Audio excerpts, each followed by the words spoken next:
come share a thought with you all this morning. I'm really excited about what God is doing in Hampton.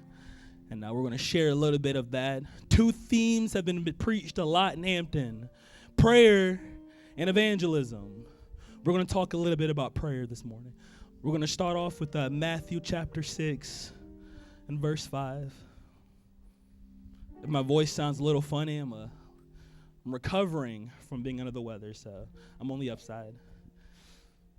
And so it reads, "And when thou prayest, thou shalt not be as the hypocrites are, for they love to pray, standing in the synagogues, in the corners of the streets, that they may be seen of men. Verily I say unto you, they have their reward." Thank you. You may be seated. I don't have a very complicated thought this morning, but it's something foundational. And I promise you, if you will get a hold of this, it will absolutely change your prayer life. It's something for the seasoned saints that might need a remembrance, it might need a refresher on this. And for some of our newer friends who just begun their journey, you need to get this at the beginning of your walk with God if you want to pray properly. We have to understand what prayer is. Prayer is simply communicating with God. So why do we communicate? Why do we communicate with anyone? It's for the purpose of building a relationship, right? And so that's why we pray. We pray to build a relationship. And, you know, have anybody ever been in or had a romantic relationship? Or maybe you have close friends or you have family. Like, if you've ever had personal relationships, there's something that you have to keep in mind. Nobody makes you want to talk to that person. When, you know, with my relationship with Alyssa, nobody has to be on me like, "Hey, Devin, make sure you talk to Alyssa today."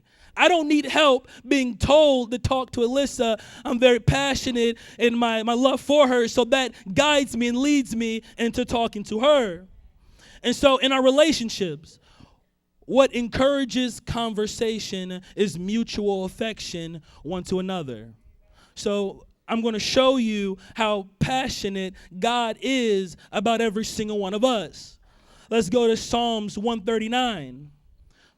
We're going to look at verse 17. It says, "How precious also are thy thoughts unto me. O God, how great is the sum of them.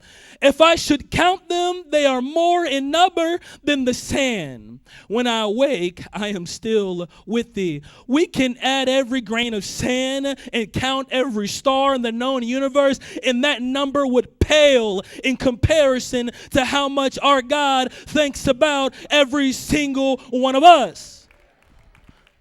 What I'm saying plainly is God is absolutely obsessed with every single one of us. I want you to think about that. Think about someone that you can't get out of your mind. And when you have that person, what do you want to do? You want to talk to them. And so we're talking about relationship. We're talking about the foundations of prayer, and that the guiding force to this communication is mutual affection.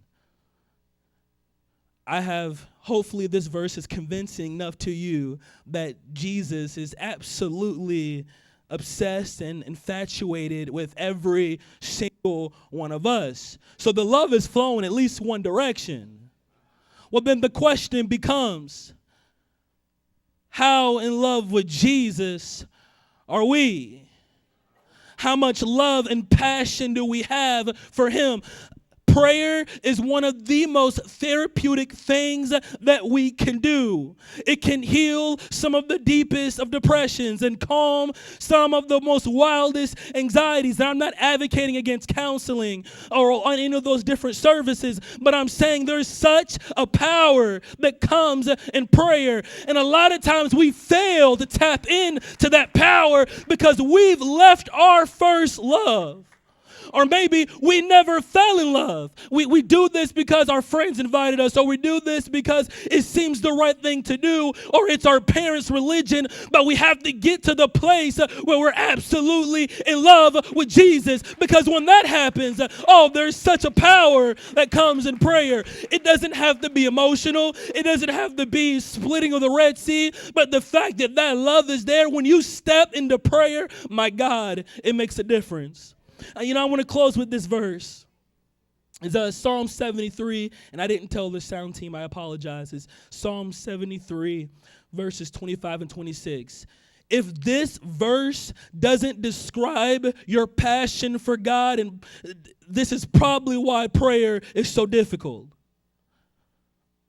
Devin, that's a really strong thing to say. I know, I'm sorry, but let's just look at the word. Let's see what it says. It says, we'll look at verse 25. Verse 25.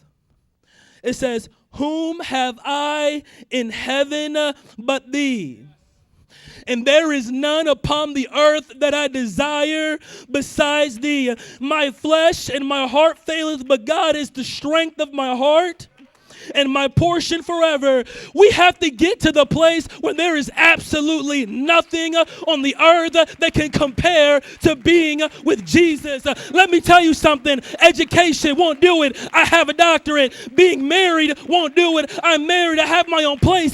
God has been very good to me. I've studied these philosophies and I've learned all these different things. And I can tell you this with an assurity. Nothing can compare to Jesus Christ.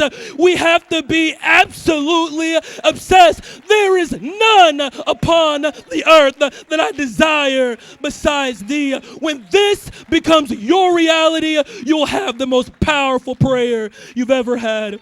Thank you. In Jesus'